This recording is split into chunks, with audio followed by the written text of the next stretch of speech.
Good morning. चलिए हम लोग फिर मिल रहे हैं नए लेक्चर में। पिछले लेक्चर में आप लोगों ने वाक्य चैप्टर को पढ़ा। वाक्य में 2 लेक्चर में आप लोगों ने पहले में उद्देश्य विधेय और दूसरे में वाक्य के भेद को पढ़ा। अब मैं इसका प्रश्न उत्तर करवाने जा रही हूँ। सबसे पहला प्रश्न दिया है कि वाक्य किसे कहते हैं। क्वेश्चन नंबर 1 आप लोग देखिए, दिए गए प्रश्नों के उत्तर दीजिए।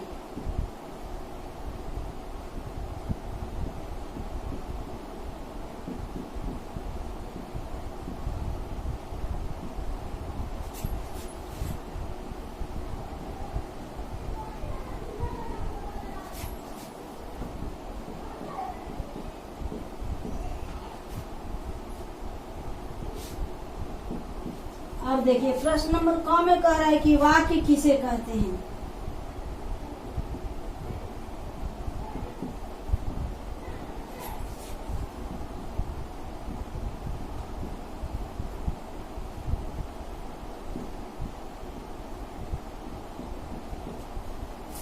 अब इसका उत्तर अभी आप लोगों ने पिछले लेक्चर में देखा कि 2 या 2 से अधिक शब्दों के सार्थक समूह को वाक्य कहते हैं। यानी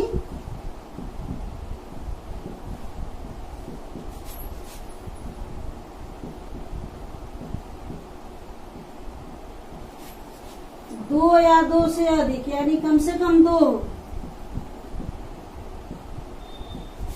को शर्त है। इसमें शब्द 2 या 2 से अधिक हो और सार्थक समूह हो।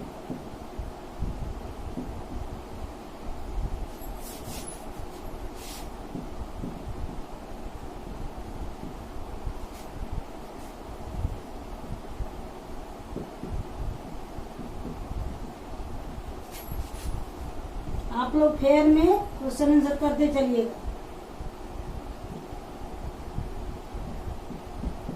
ये हो गया आपका वाक्य की परिभाषा। वाक्य किसे कहते हैं तो 2 या 2 से अधिक शब्दों के सार्थक समूह को वाक्य कहते हैं। इसमें 2 ही प्रश्न दिया गया है।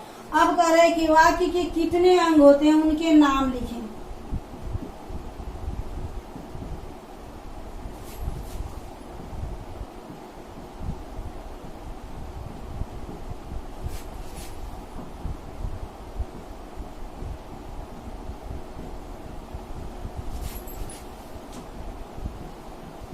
ये क्वेश्चन है वाक्य के कितने अंग होते हैं और कह रहा है कि नाम लिखिए। उनका नाम भी आपको बताना है।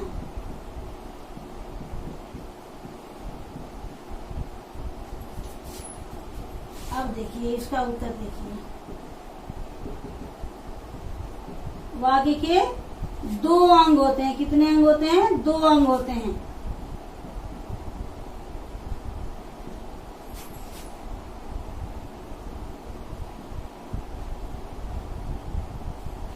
और उनका नाम हो गया, 1 नंबर यहाँ डालिए उद्देश्य, और यहाँ 2 नंबर डाल के लिखिए विधेय। 2 नंबर में विधेय। तो ये आपका प्रश्न नंबर 1 में क और ख दिया गया है। ये दोनों का आंसर हो गया। अब चलिए नीचे कह रहा है कि प्रश्न नंबर 2 में कह रहा है कि सही कथन के आगे सही और गलत के सामने गलत का चिन्ह लगाइए। यहाँ 4 ठो वाक्य दिया गया है। आपको देखना है कि इसमें कौन सा वाक्य सही है और कौन सा वाक्य गलत है। इसको पॉज करके नोट कीजिएगा। मैं इसको मिटा रही हूँ।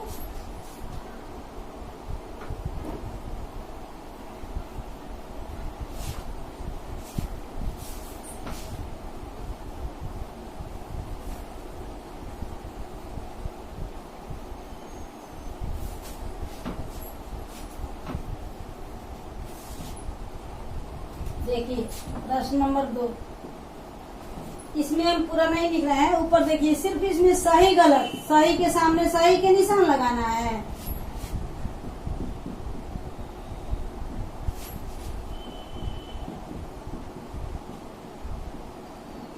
इसमें क्या करना है? सही गलत बताना है आपको।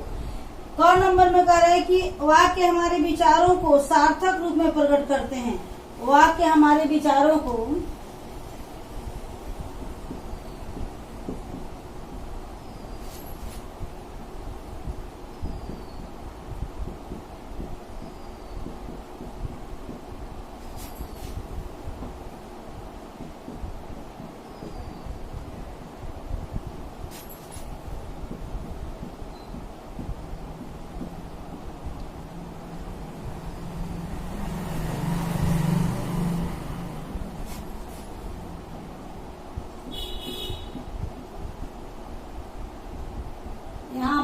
दिया गया है जिसमें आपको सही गलत का चिन्ह लगाना है।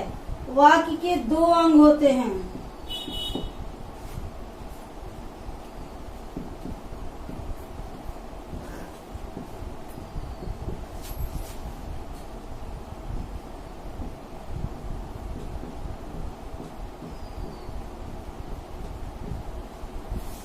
तीन नंबर में कह रहा है कि वाक्य में उद्देश्य के बारे में बताने वाले को विधेय कहते हैं।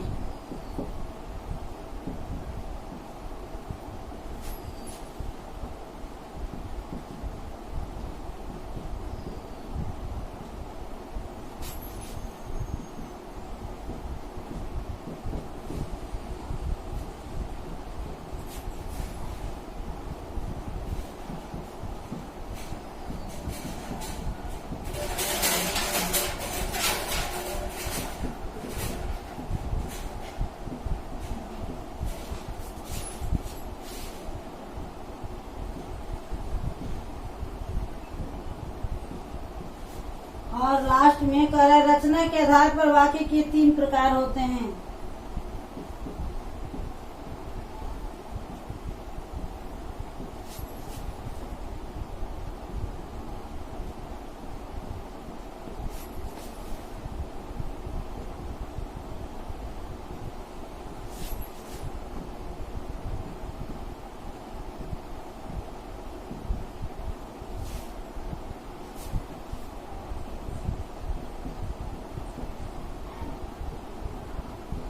अब आपको सबके सामने सही गलत का चिन्ह लगाना है। तो पहले वाक्य में करें कि वाक्य हमारे विचारों को सार्थक रूप में प्रकट करते हैं, यानी वाक्य का काम है हमारे विचारों को सही रूप में किसी के सामने रखना। तो ये भी वाक्य सही हो गया। दूसरे में कह रहे हैं कि वाक्य के 2 अंग होते हैं। तो अभी आप लोगों ने पढ़ा कि वाक्य के 2 अंग होते हैं, उद्देश्य और विधेय। तो ये भी आपका सही हो गया। 3 नंबर में कह रहा है कि वाक्य में उद्देश्य के बारे में जो कुछ कहा जाए उसे विधेय कहते हैं। तो ये भी आपका सही हो गया।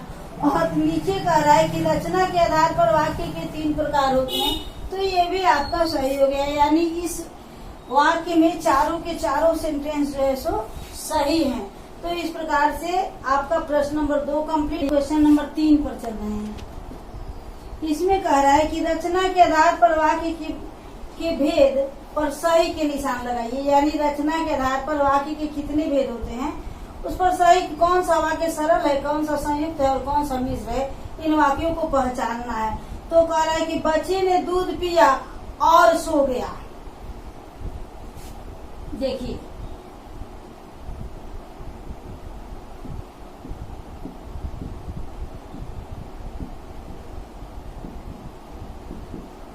कह रहा है कि वाक्य को पहचाने कि इसमें कौन सा सरल वाक्य है, कौन सा संयुक्त है और कौन सा मिश्रित है।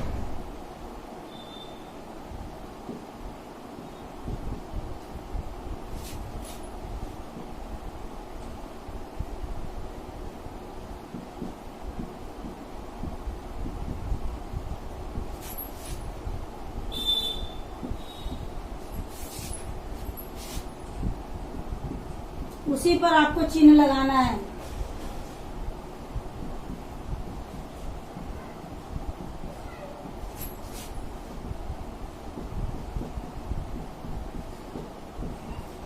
अब देखिए कुछ वाक्य दिया गया है। कह रहा है बच्चे ने दूध पिया और सो गया।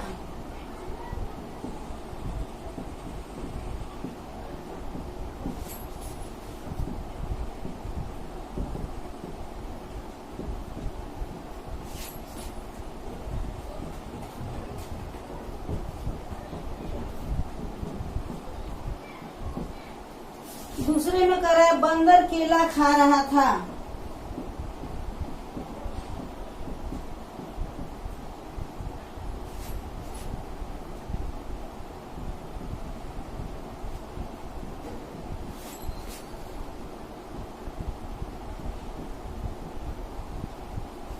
और तीसरे में कह रहा है उसने बताया कि कल प्रतियोगिता है।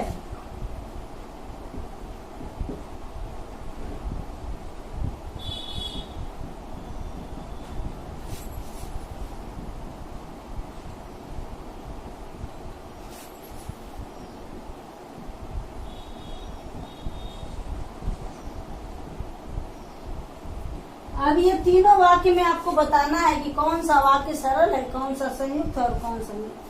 तो सबसे पहले वाक्य में ये और जो है, बच्चे ने दूध पिया एक वाक्य, और सो गया दूसरा वाक्य, और ये और का किया है, दोनों को जोड़ दिया है। तो और हम आपको बताएं कि समुच्चय बोधक अव्यय से जुड़ने वाले वाक्य को हम संयुक्त वाक्य कहते हैं। तो ये हमारा हो गया संयुक्त वाक्य। अब जहां पर संयुक्त होगा वहां पर आप चिन्ह लगा दीजिएगा सही का।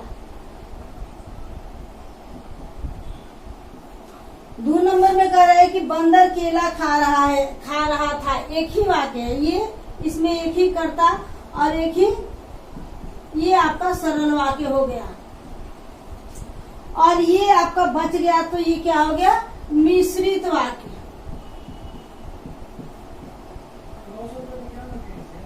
ये हो गया आपका मिश्रित वाक्य। तो इस प्रकार से ये आपका 3 नंबर हो गया। और 4 नंबर में कह रहा है कि उद्देश्य और विधेय को छांटिए, दोनों को अलग अलग करके लिखिए, जो आपने पहले ही पढ़ा है। इसको मैं मिटा रही हूँ, आप लोग किताब में इसको बना लीजिएगा, देख करके पॉज करके रोक करके इसको बना लीजिएगा। एक और क्वेश्चन है, उसको बनवा ही देती हूँ ताकि ये पार्ट कंप्लीट हो जाए। देखिए कुछ वाक्य है, इसका उद्देश्य विधेय छांटना है। माता जी रामायण पढ़ती हैं, इसको सीधे मैं बना रही हूँ, आप लोग किताब में बनाइएगा। ये क्वेश्चन नंबर 4 है।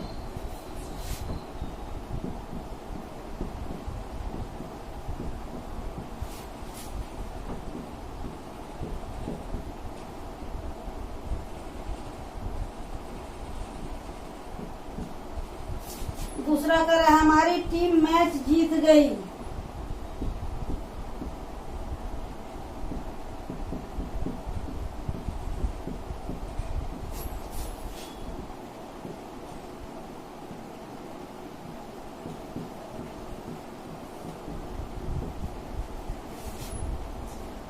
पक्षी उड़ रहे हैं, ये आपको मिला भी था।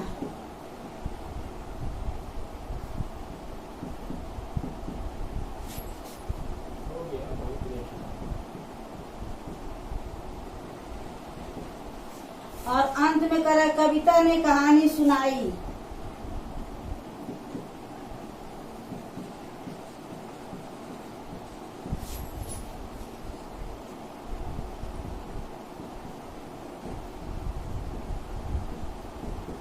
अभी सबका उद्देश्य विधेय छांटना है, तो यहाँ 2 कॉलम बनाइएगा।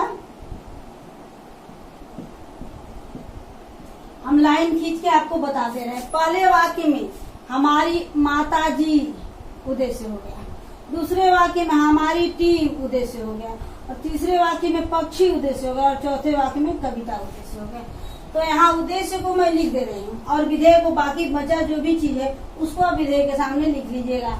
तो यहाँ माता जी, पहले वाक्य में माता जी, दूसरे वाक्य में हमारी टीम,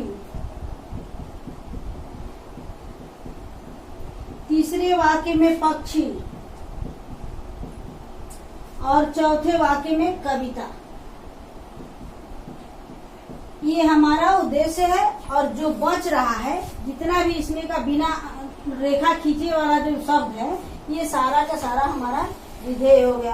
तो इस प्रकार से ये पार्ट 4 जो है सो आपका कंप्लीट हो गया। अगले पार्ट में आपका संज्ञा है, उसको आप लोग पढ़ के रहिएगा। अगले लेक्चर में मैं संज्ञा पढ़ाऊंगी। सुरक्षित रहिए।